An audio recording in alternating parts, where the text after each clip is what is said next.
Halo teman-teman, hari ini kita akan membahas topik tentang urbanisasi.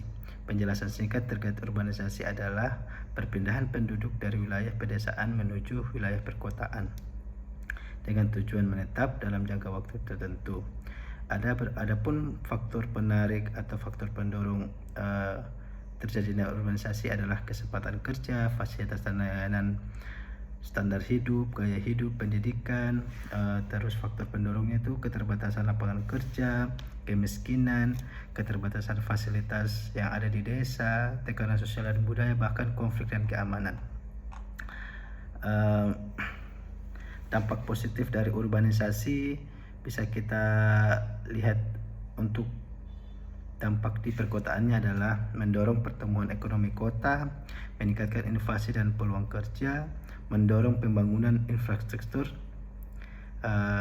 karena ketika masyarakat melakukan urbanisasi itu akan terjadi pertumbuhan ekonomi kota karena jumlah penduduk usia produktif di kota, maka akan meningkatkan pula potensi tenaga kerja dan konsumsi.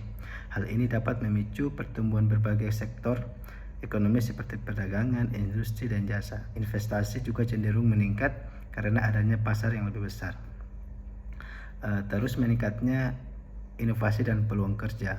Konsentrasi penduduk yang beragam latar belakang dan keahlian di kota menciptakan lingkungan yang kondusif untuk bertukar pikiran, mengembangkan inovasi. Hal ini juga mendorong munculnya berbagai jenis usaha dan peluang kerja baru, termasuk pekerjaan yang membutuhkan keterampilan khusus dan teknologi tinggi.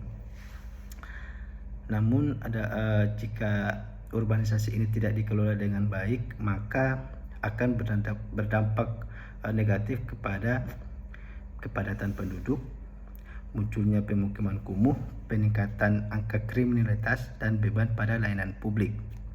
Kenapa demikian? Kita ambil contoh, jika urbanisasi tidak dilaksanakan dan tidak dikontrol dengan baik akan munculnya pemukiman kumuh. Kenapa? Karena keterbatasan lahan dan tingginya harga sewa kontrakan yang dapat menyebabkan sebagian pendatang tinggal di pemukiman yang tidak layak. Salah satu contohnya adalah di bawah kolong jembatan yang sangat tidak sesuai standar kesehatan maupun standar kelayakan hidup. Kita ambil contoh saja terkait urbanisasi ini adalah dampak dari kota Jakarta akibat adanya urbanisasi. Fenomena banjir Jakarta, overpopulasi dan pembangunan liar, dan deforestasi. Banjir Jakarta ini adalah konsekuensi langsung dari buruknya sistem drainase yang tidak mampu menampung volume air limpasan, diperparah oleh pembangunan liar. Pembangunan liar ini akibat adanya akibat dampak dari urbanisasi yang dilakukan oleh masyarakat yang tidak mempunyai dana cukup untuk tinggal di tempat yang layak. Terus overpopulasi, konsentrasi penduduk yang tinggi di Jakarta dan kota-kota besar lainnya menyebabkan tekanan luar biasa pada semua aspek pusat kota, mendorong pembangunan ke pinggiran. Terus pembangunan liar seringkali menjadi solusi instan bagi kebutuhan hunian yang mendesak. Akibatnya overpopulasi tanpa memperhatikan tata ruang dan keselamatan. Overpopulasi juga memperparah ketimpangan akses terhadap pelayanan publik karena sumber daya yang terbatas harus dibagi oleh orang yang banyak. Deforestasi, meskipun dampaknya mungkin tidak langsung terasa di pusat kota Jakarta, deforestasi di wilayah hulu, daerah resapan air, memiliki kontribusi signifikan terhadap banjir Jakarta. Dengan mengurangi kemampuan alam dalam menyerap air hujan, hilangnya kawasan hijau juga mengurangi kualitas udara dan memperburuk dampak urban sprawl terhadap lingkungan. Tanpa perencanaan komprehensif dan implementasi yang tegas, tantangan-tantangan ini akan terus menghambat kualitas hidup di perkotaan.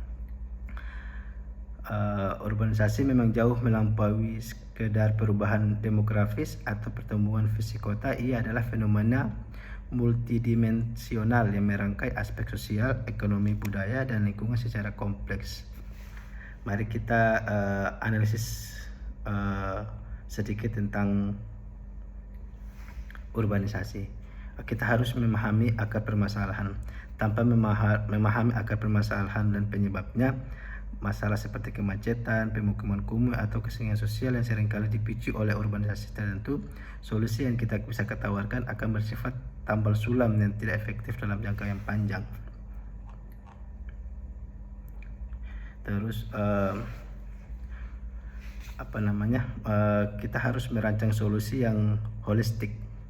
Permasalahan kota seringkali saling terkait. Solusi cerdas tidak bisa berdiri sendiri-sendiri, melainkan harus terintegrasi dan mempertimbangkan dampaknya pada aspek kehidupan kota. Misalnya, solusi transportasi tidak hanya soal pembangunan jalan, tetapi juga mempertimbangkan dampaknya pada lingkungan, aksesibilitas bagi semua kalangan, dan integritasnya dengan tata ruang. Kita harus mencari solusi cerdas. Yang bisa saya sebutkan adalah kita harus mempunyai data yang akurat dan terintegrasi. Pengambilan keputusan harus didasarkan pada data yang relevan, terkini, dan terintegrasi dari beberapa sektor. Pendekatan partisipatif melibatkan masyarakat, komunitas, dan berbagai pemangku kepentingan dalam proses perencanaan untuk memastikan solusi yang dihasilkan sesuai dengan kebutuhan dan aspirasi mereka. Inovasi teknologi memanfaatkan teknologi untuk meningkatkan efisiensi layanan kota, pengelolaan sumber hidup, dan kualitas hidup. Kebijakan yang adaptif mampu menyesuaikan diri dengan perubahan dinamika urbanisasi dan tantangan-tantangan baru yang muncul. Visi jangka panjang merencanakan kota bukan hanya untuk hari ini, tetapi juga untuk generasi mendatang dengan mempertimbangkan keberlanjutan dan ketahanan.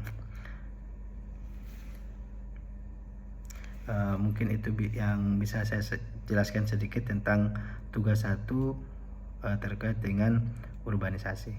Terima kasih.